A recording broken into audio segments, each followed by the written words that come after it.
Ang mabuting balita ng Panginoon ayon kay San Marcos, chapter 8, verse 14 to 21.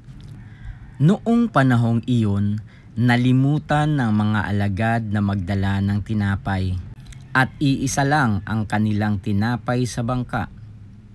Kaiingat kayo, ilagan ninyo ang libadura ng mga Pariseo at ang libadura ni Herodes, babala ni Jesus sa kanila. Nag-usap-usap ang mga alagad. Wala kasi tayong dalang tinapay, kaya niya sinabi iyon.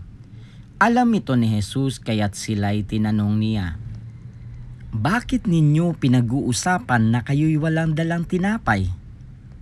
Hindi pa ba kayo nakakabatid o nakauunawa? Hindi pa ba ito abot ng inyong isip? Wala ba kayong mata? Wala ba kayong tainga? Nakalimutan na ba ninyo ng paghati-hatiin ko ang 5 tinapay para sa 5,000?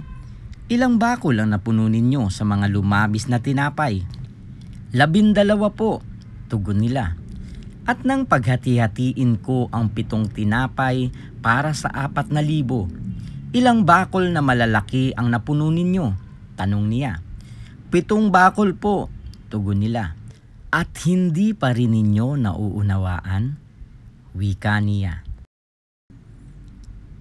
Ang mabuting balita ng Panginoon.